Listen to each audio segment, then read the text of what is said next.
पश्चिम के सीमावर्ती थाई लोग पहले कंबुज के समेर साम्राज्य के अधीन थे, परंतु 14वीं सदी के मध्य उन्होंने कंबुज पर आक्रमण करना आरंभ किया और एंकोरथोम को बार बार जीता और लूटा। तब लाचार होकर खमेरों को अपनी वह राजधानी छोड़ देनी पड़ी। फिर धीरे धीरे बांस के वनों की बाढ़ ने नगर को सभ्य जगत से सर्वथा पृथक कर दिया और उसकी सत्ता अंधकार में विलीन हो गई। नगर भी अधिकतर टूटकर खंडहर हो गया।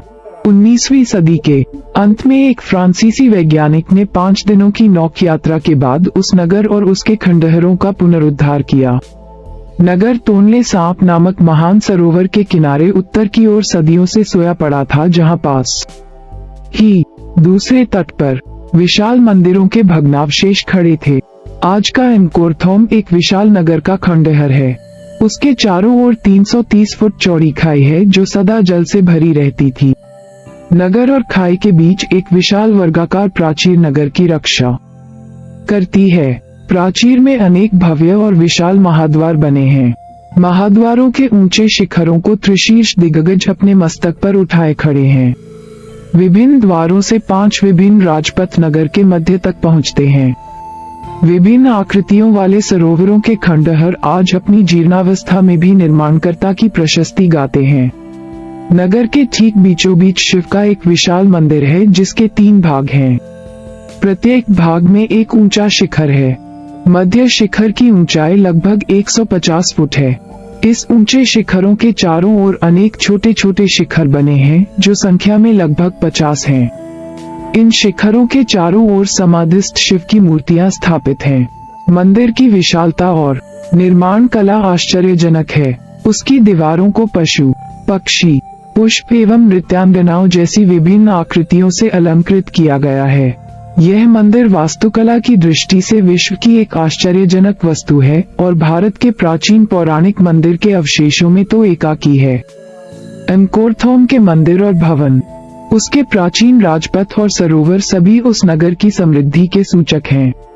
12वीं शताब्दी के लगभग सूर्यवर्मा द्वितीय ने एंकोरथोम में विष्णु का एक विशाल मंदिर बनवाया। इस मंदिर की रक्षा भी एक चतुर्दिक खाई करती है जिसकी चौड़ाई लगभग 700 फुट है। दूर से एक खाई झील के समान दृष्टिगोचर होती है। मंदिर के पश्चिम की ओर इस खाई को पार करने के लिए एक पुल बना हुआ है। पुल के पार मंदिर में प्रवेश के लिए एक विशाल द्वार निर्मित है जो लगभग 1000 फुट चौड़ा है। मंदिर बहुत विशाल है। इसकी दीवारों पर समस्त रामायण मूर्तियों में अंकित है। इस मंदिर को देखने से ज्ञात होता है कि विदेशों में जाकर भी प्रवासी कलाकारों ने भारतीय कला को जीवित रखा था। इनसे प्रकट है कि एंकोरथोम जिस कंबुज देश की राजधानी था उसमें विष्णु, शिव, शक्ति, गणेश आदि देवताओं की पूजा प्रचलित थी। इन मंदिरों के निर्माण में जिस कला का अनुकरण हुआ है वह भारतीय गुप्त कला से प्रभावित जान पड़ती है। एंकोरवात के मंदिरों, तोरणद्वारों और शिखरों के अलंकरण में गुप्त कला प्रतिबिंबित है। इनमें भारतीय सांस्कृतिक परंपरा जीवित गई थी। एक अभिलेख से ज्ञात होता है कि यशोधरपुर, एंकोरथोम का पूर्व नाम, का संस्थापक नरेश यशोवर्मा अर्जुन और भीम जैसा वीर, सुश्रुत जैसा विद्वान तथा शिल्प, भाषा, लिपि एवं नृत्य कला में पारंगत था। उसने एंकोरथोम और एंकोरवात के अतिरिक्त कंबुज के अनेक राज्य स्थानों में भी आश्रम स्थापित किए जहां रामायण, महाभारत, पुराण तथा अन्य भारतीय ग्रंथों का अध्ययन अध्यापन होता था। एंकोरवात के हिंदू मंदिरों पर बाद में बौद्ध धर्म का गहरा प्रभाव पड़ा और कालांतर में उनमें बौद्ध भिक्षुओं ने निवास भी किया। एंकोरथोम और एंकोरवात में 20वीं सदी के आरंभ में जो पुरातात्विक खुदाइयां हुई हैं, उनसे खमेरों के धार्मिक विश्वासों, कलाकृतियों और भारतीय परंपराओं की प्रवासगत परिस्थितियों पर बहुत प्रकाश पड़ा है। कला की दृष्टि से एंकोरथोम और एंकोरवात अपने महलों और भवनों तथा मंदिरों और देवालयों के खंडहरों के कारण संसार के उस दिशा के शीर्षस्थ क्षेत्र बन गए हैं। जगत के विविध भागों से हजारों पर्यटक उस प्राचीन हिंदू बौद्ध केंद्र के दर्शनों के लिए वहां प्रतिवर्ष जाते हैं। अंकोरवाट कंबोडिया में एक मंदिर परिसर और दुनिया का सबसे बड़ा धार्मिक स्मारक है। 162.6 हेक्टेयर 1626,000 वर्ग मीटर 402 एकड़ को मापने वाले एक साइट पर। ये कंबोडिया के अंकोर में है, जिसका पुराना नाम यशोधरपुर था।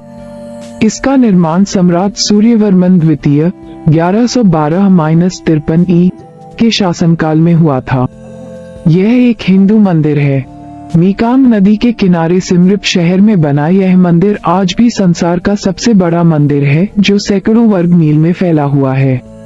राष्ट्र के लिए सम्मान के प्रतीक इस मंदिर कंबोडिया के राष्ट्रध्वज में भी स्थान दिया गया है। यह मंदिर मेरू पर्वत का भी प्रतीक है। इसकी दीवारों पर भारतीय हिंदू धर्म ग्रंथों के प्रसंगों का चित्रण है। इन प्रसंगों में अप्सराएं बहुत सुंदर चित्रित की गई हैं। असुरों और देवताओं के बीच समुद्र मंथन का दृश्य भी दिखाया गया है। विश्व के सबसे लोकप्रिय पर्यटन स्थानों में से एक होने के साथ ही यह मंदिर यूनेस्को के विश्व धरोहर स्थलों में से एक है। पर्यटक यहाँ केवल वास्तुशास्त्र का अनुपम सौंदर्य देखने ही नहीं आते, बल्कि यहाँ का सूर्योदय और सूर्यास्त देखने भी आते हैं। सनातनी लोग इसे पवित्र तीर्थस्थान मानते हैं। परिचय। एंकोरथोम और एंकोरवात प्राचीन कंबुज की राजधानी और उसके मंदिरों के भग्नावशेष का विस्तार। एंकोरथोम और एंकोरवात सुदूर पूर्व के हिंद चीन में प्राचीन भारतीय संस्कृति के अवशेष हैं। ईसवी सदियों के पहले से ही सुदूर पूर्व के देशों में प्रवासी भारतीयों के अनेक उपनिवेश बस चले थे। हिंद चीन, सुवर्ण द्वीप, विंध्यद्वीप, मलाया आदि में भारतीयों ने कालांतर में अनेक राज्यों की स्थापना की। वर्तमान कंबोडिया के उत्तरी भाग में स्थित कंबुज शब्द से व्यक्त होता है। कुछ विद्वान भारत की पश्चिमोत्तर सीमा पर बसने वाले कंबोजों का संबंध भी इस प्राचीन भारतीय उपनिवेश से बताते हैं।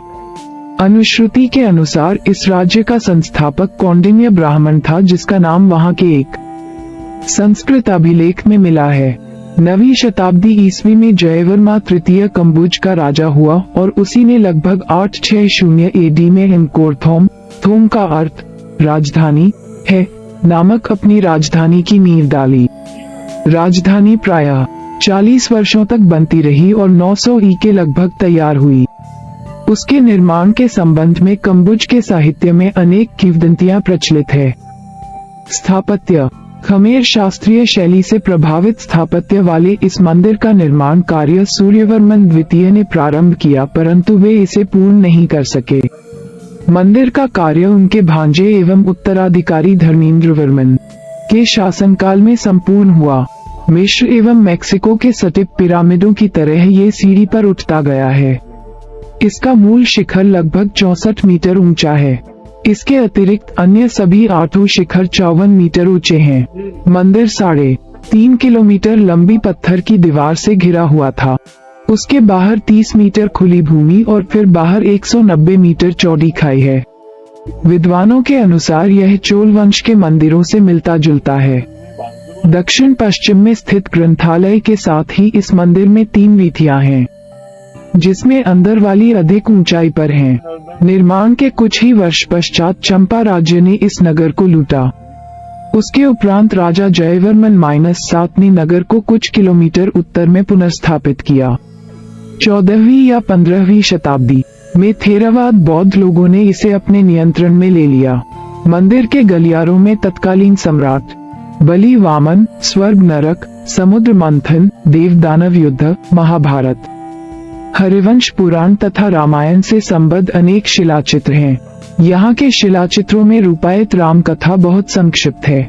इन शिलाचित्रों की श्रृंखला रावण वध हेतु देवताओं द्वारा की गई आराधना से आरंभ होती है। उसके बाद सीता स्वयंवर का दृश्य है। बालकांड की इन 2 प्रमुख घटनाओं की प्रस्तुति के बाद विराट एवं कबंध वध का चित्रण हुआ है।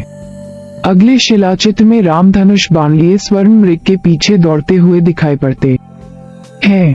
इसके उपरांत सुग्रीव से राम की मैत्री का दृश्य है। फिर बाली और सुग्रीव के द्वंद्व युद्ध का चित्रण हुआ है।